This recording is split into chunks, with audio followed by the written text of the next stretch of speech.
Bonjour. La lumière passe donc les milieux transparents de l'œil pour former une image sur la rétine. Mais nous savons que ce tissu doit transmettre le message lumineux reçu au cerveau.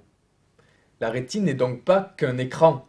Elle doit être capable de transformer le message reçu en message électrique. Voyons comment cela se passe.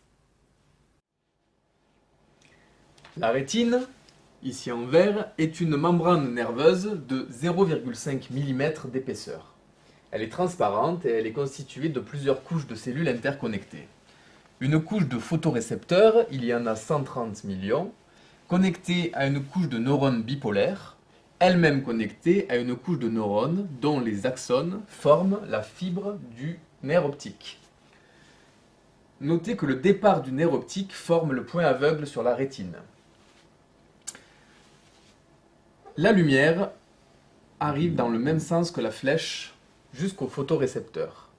Ces photorécepteurs contiennent un pigment qui est capable de transformer l'information lumineuse en information électrique qui sera ensuite transmise jusqu'aux neurones du nerf optique. Il existe deux types de photorécepteurs dans la rétine. D'une part les cônes, d'autre part les bâtonnets. Il y a 125 millions de bâtonnets. Les bâtonnets contiennent un pigment appelé rhodopsine qui est très sensible à la lumière. Ces bâtonnets sont plus présents dans la région périphérique de la rétine et ils interviennent dans la perception crépusculaire. Par contre, ils n'interviennent pas dans la perception des couleurs. En revanche, les cônes contiennent un pigment appelé opsine. Cette opsine est peu sensible à la luminosité, par contre elle est capable de capter la couleur.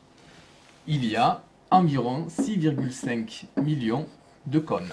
Et ces cônes sont situés plus dans la région centrale de la rétine. Ils interviennent dans la perception diurne et permettent la vision nette et précise des objets et la perception des couleurs. Chaque cône possède un type d'opsine différent. Il existe trois types d'opsine. Il existe une opsine plus sensible à la perception du rouge, une qui est plus sensible à la perception du vert, et une dernière qui est plus sensible à la perception du bleu. Chaque opsine est ainsi spécialisée dans la perception d'une plage de longueur d'onde. Ainsi, l'opsine S, par exemple, est capable de capter cette plage de longueur d'onde, mais elle possède un maximum d'absorption pour une longueur d'onde qui correspond au bleu. Pareil pour chaque type d'opsine, celle-ci est capable de capter cette plage de longueur d'onde avec un maximum d'absorption qui correspond au vert, et enfin, cette opsine avec un maximum d'absorption qui correspond au rouge. La vision simultanée par les trois types de cônes d'un objet lumineux permet ainsi de reconstituer la nuance exacte de la couleur que nous observons. Ainsi, la vision humaine est dite trichromatique. Nous avons tous une perception différente des couleurs. Par exemple, ce crayon, certains vont le percevoir vert, d'autres vont le percevoir bleu. Cela est dû à une différence de proportion des différents types de cônes ou encore à des mutations sur les gènes des opsines. Le chimiste John Dalton s'est aperçu en 1798 qu'il ne pouvait pas distinguer ces deux couleurs, le vert et le rouge. Il a donc pu mettre en évidence un symptôme que l'on appelle tous aujourd'hui le daltonisme, qui était dû à l'absence de cônes de perception au vert.